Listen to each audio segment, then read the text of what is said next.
Fala pessoal do YouTube, do Futebolês, né? Como é de praxe, termina o jogo na Jogadeira Band News FM aqui no YouTube. Tem uma análise breve do que aconteceu dentro de campo. Hoje, a goleada, por que não, do Ceará para cima do Sampaio Corrêa, confirmando uma semifinal totalmente Ceará-Bahia, né? Na Copa do Nordeste. Ceará e Vitória numa chave, Fortaleza-Bahia no outro, mostrando o poderio dos dois estados dentro da região atualmente, né? Pernambuco ficou um pouco abaixo, Alagoas tentou surpreender, tivemos até o Altos do Piauí dentro das quartas de final, mas os favoritos fizeram valer seu maior poderio, tanto financeiro ou de camisa, de tradição, e vão decidir, entre eles, quem fica com a taça da Copa do Nordeste de 2021. Falando do jogo em si, né?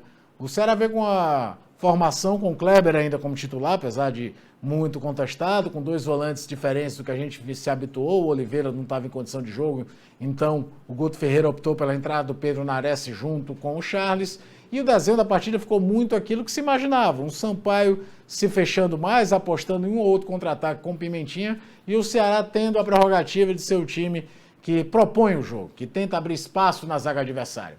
E com os dois volantes hoje, com uma partida bem abaixo do que podem atuar, Pedro Nares muito disperso, errando muito espaço, Charles também um pouco abaixo, exigindo muito até de que Vina ou Mendonça viessem mais na cabeça de área para buscar o jogo. O Ceará teve um primeiro tempo bem problemático, não conseguiu criar tantas chances de gol, não conseguiu fazer com que o bom goleiro Mota do Sampaio Corrêa trabalhasse de fato. Então, tanto é que termina o primeiro tempo, grande discussão, era um lance que, ao meu ver, não foi pênalti, em cima do Kleber, né, numa bola aérea. Precisando até, por sinal, o Kleber mal, não participava tanto do jogo, não fazia o pivô, dificultava a aproximação desses jogadores que vêm de trás, né, o Lima voltando como titular, talvez ainda abaixo, uma intensidade maior, e o Ceará esbarrando nessa defesa do Sampaio Corrêa. Já na volta do intervalo, o Guto traz o Viseu, que deu sim uma movimentação melhor do que o Kleber. Se ele não marca tanto a saída de bola do Sampaio como faz o Kleber, tecnicamente ele é um jogador com mais qualidade, então dialoga melhor com os jogadores de aproximação. O Ceará até volta melhor, começa a fazer algumas pressões, ou seja na saída de bola, seja até em construção com aproximação, mas ainda longe do ideal, mas pelo menos o Mota participava no jogo. Precisando dar mais dessa intensidade, o Guto faz mais duas substituições, que aí sim colocaram o Ceará mais no campo de ataque, né?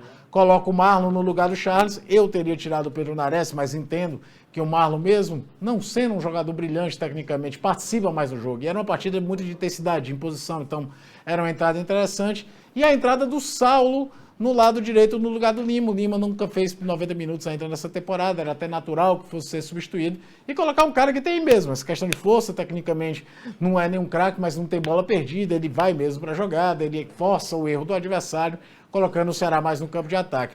E o gol do Ceará foi bem isso, o primeiro gol é bem gol de insistência, né?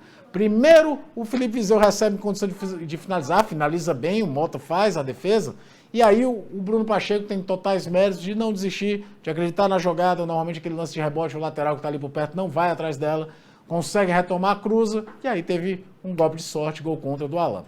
Quando o Sampaio ia tentar fazer alguma coisa, bater o centro, o Pimentinha, né, principal jogador ofensivo do time maranhense, junto com o Jefinho, erra um passe, serve o Saulo Mineiro, que até erra, né, adianta demais, mas aí vem o mérito que ele tem, né, ele não desiste, ele vai para a dividida, essa bola volta no Vina, do Vina para o Mendonça e do Mendonça para o Saulo Mineiro, que é o artilheiro do Ceará na competição com 4 gols, 2-0. Aí o jogo já estava sob controle, ainda deu tempo para o Felipe Viseu fazer o 3-0, deu tempo até para o Vina perder um pênalti, já com outras alterações, o Buiú já tinha entrado em campo também, mas o resultado da classificação do Ceará já estava garantido. O Ceará agora vira os olhos primeiro para o jogo da Copa Sul-Americana, vai estrear na competição internacional na próxima quarta-feira contra o Jorge Wilstermann, e chega para essa partida, e chega também pensando na semifinal contra o Vitória, com a sequência mais positiva da temporada, afinal de contas são 4 vitórias seguidas, são 12 gols marcados nesses 4 jogos, fora esse pênalti perdido pelo Vina, e aquele outro detalhe, nenhum gol sofrido nesses 4 jogos. E quando você pensa que vai para um jogo de Sul-Americana, em que só se classifica um de 4 times, ou seja, então cada jogo praticamente é um jogo eliminatório, e vai para um jogo de mata só contra o Vitória, ver essa consistência de que em 4 últimos jogos não sofrer gols é muito importante para o Ceará, se ele quiser seguir rumo nessas duas competições.